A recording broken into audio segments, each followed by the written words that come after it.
안녕하세요. 내가 사랑한 미술관입니다. 2020년 젊은 작가상 수상 작품 중 하나인 김초엽 작가의 소설 인지공간은 제목과 같은 이름을 가진 인지공간이라는 장소를 주요 소재로 다룹니다.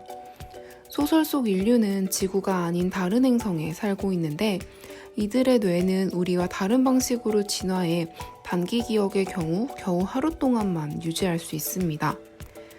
이들은 이러한 한계를 극복하기 위해 거대한 격자 구조물인 인지공간의 모든 지식과 생각을 영구적으로 보관하는데 12살이 되면 이 공간에 진입할 수 있게 됩니다.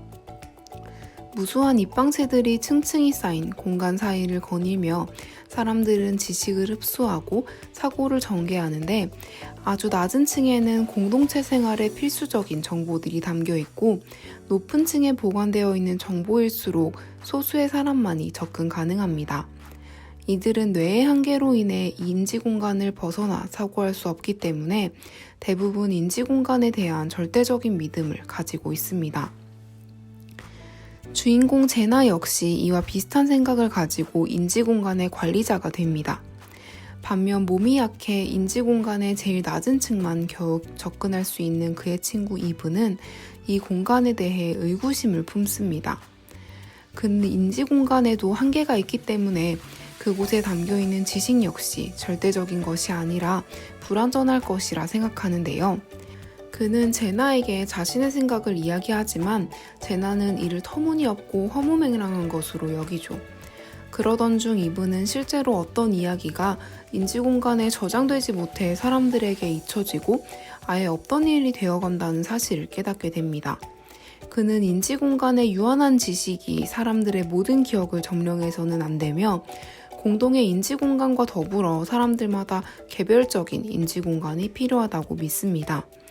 이를 실현하기 위해 여러 실험을 하던 중 불의의 사고로 이브는 세상을 떠나고 제나는 이브에 대한 기록을 인지공간에 남기지 않을 거란 소식을 듣게 됩니다. 그는 그제서야 이브의 생각이 맞을 수도 있다는 생각을 하게 되고 이브의 실험을 이어나갑니다. 개별적인 인지공간이 필요하다는 증거를 찾아 사람들에게 보여주기 위해 연구 끝에 만들어낸 개별 인지공간을 가지고 제나가 인지공간 바깥으로 떠나면서 소설은 끝이 납니다.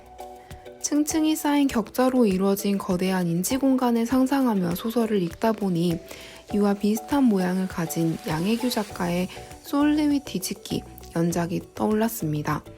이 작품은 미니멀리즘 작가 솔레윗의 세 개의 탑이 있는 구조물을 확장하고 뒤집어 재해석한 작품인데요.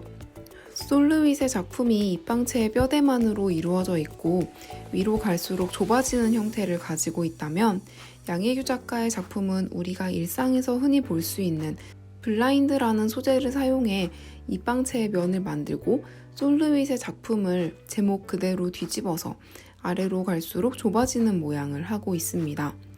이러한 재해석은 공동 인지공간에 대한 이브와 제나의 생각과 맞닿는 부분이 있습니다. 이브와 제나는 공동 인지공간의 한계를 인지하고 이를 보완할 목적으로 개별적인 인지공간을 갖고자 합니다.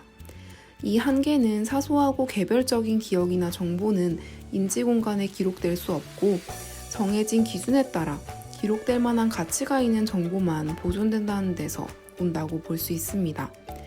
블라인드라는 소재는 쉽게 외부와 내부의 경계를 만들었다 없앴다 할 수 있기 때문에 이러한 특성을 가진 인지공간을 상상해보면 그 안에 담긴 지식이나 기억이 전보다 더 유동적으로 인지공간 안팎을 넘나들 수 있을 거란 생각을 하게 됩니다.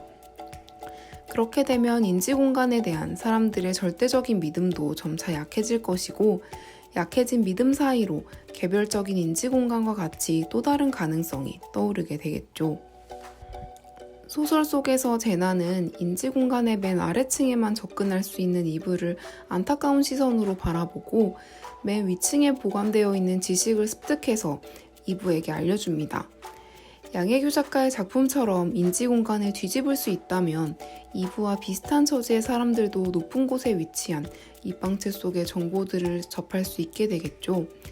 그렇기 때문에 양혜규 작가의 뒤집기는 지식의 위계질서를 뒤집는다고 볼 수도 있고 한편으로는 인지 공간을 통째로 뒤집어서 그 안에 담긴 모든 정보를 쏟아버린 듯한 모습처럼 보이기도 합니다. 후자의 경우는 엄청난 전복처럼 느껴져서 통쾌한 기분마저 들더라고요. 소설 속 인류처럼은 아니지만 곰곰이 생각해보면 우리에게도 눈에 보이진 않지만 서로 공유하는 인지 공간이 있는 것 같습니다. 그 안에는 대다수의 사람들이 옳다고 믿거나 절대적인 것이라 여기는 지식이나 규범 같은 것들이 담겨 있고, 평소에 우리는 그것들에 대해 다시 생각해보거나 의심을 품지 않습니다. 마치 이브의 의견을 허무맹랑한 것이라 여기던 제나처럼 말이죠. 솔르윗의 작품을 재해석한 양혜교 작가나 인지공간 너머의 바깥 세상을 꿈꾼 이브와 제나를 보면 어떤 개념을 전복시키거나 기존의 체계가 아닌 새로운 가능성을 도모하는 자세에 대해 생각해 보게 됩니다. 이렇게 예술작품은 제가 평소라면 하지 못했을 새로운 생각을 하게 만드는데, 저는 이런 자극을 주는 작품이 좋은 예술이라고 생각하는 편이랍니다. 그런 면에서 제 영상도 여러분에게 조금이나마 신선한 자극이 될 수 있었기를 바라봅니다. 영상이 마음에 드셨다면 좋아요와 구독 부탁드립니다. 감사합니다.